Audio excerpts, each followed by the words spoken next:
Hi, this is TheHande Mäkinen bringing you another Top 5. This time it's my Top 5 Monkey Island games. Monkey Island, of course, is a classic series of adventure games created by LucasArts between 1990 and 2000, with the fifth game being produced by Telltale Games.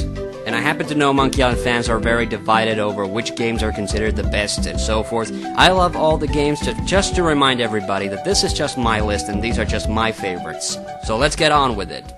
At number 5, it's Monkey Island 2 LeChuck's Revenge, which recently had its special edition released on the PC and Xbox 360.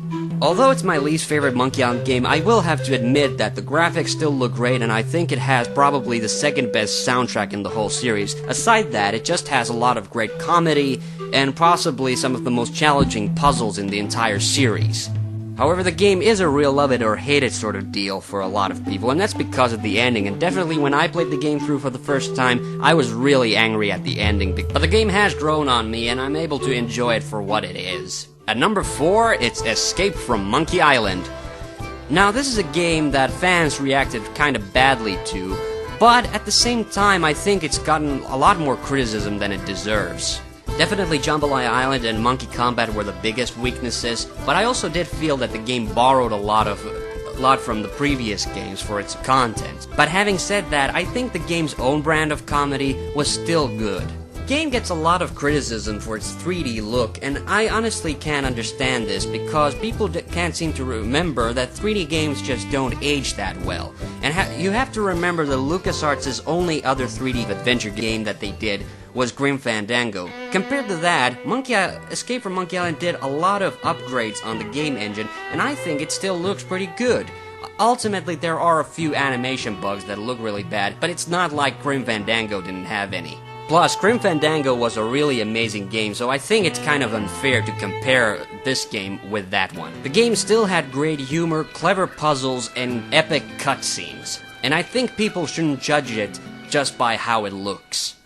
At number 3, it's Tales of Monkey Island. This game was released in an episodic format by Telltale Games. And being already the 5th game in the series, it really had to go the extra mile in order to impress people. And thank God it did. The game had a great story and it covered some really dark ground, which I think was a real Monkey Island first and a really smart move by the developers. In fact, the only thing that upset me about the game were really the abundant bugs that were in the game's WiiWare version. So really, I gotta ask, Telltale, please release a hard copy version of this game that'll fix all the bugs and do away with them.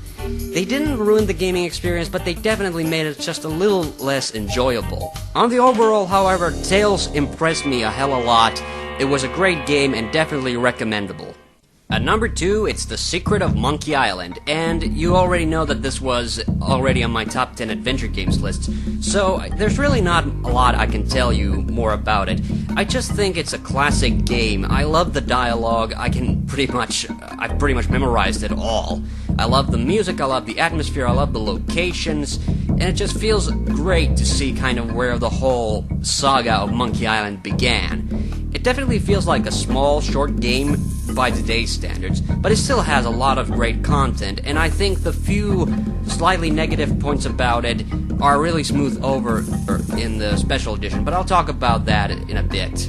But overall, Secret of Monkey Island, it's just a true classic. And finally, number 1, you guessed it, The Curse of Monkey Island.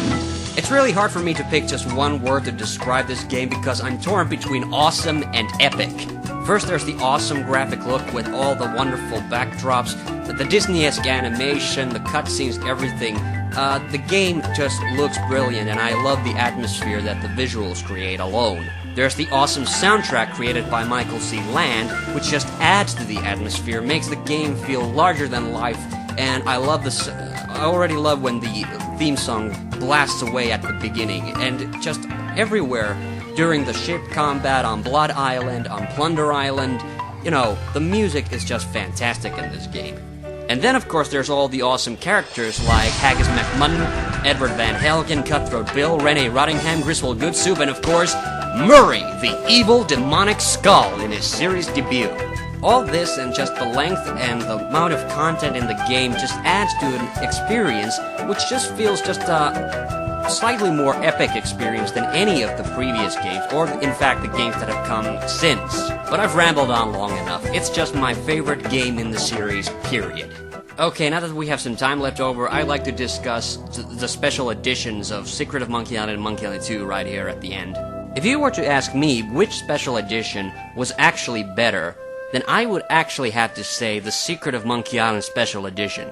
Now, I'm not saying Monkey Island 2 Special Edition is not worth getting, because it had a lot of interesting features, such as being able to play the game with the old school graphics, but with the voice acting over it, and also the commentary, which I thought was really awesome, because very rarely can you play a game where the developers are actually telling you, what they were thinking when they were making the game. But the problem I really had with Monkey Island 2 Special Edition was that it had a lot of major oversights in it. Firstly, there was LeChuck's walking animation, the timed puzzles, the Bone song where the lyrics don't even match the music half the time, and probably the most disgraceful of all was how buggy the whole Rapscallion resurrection sequence was.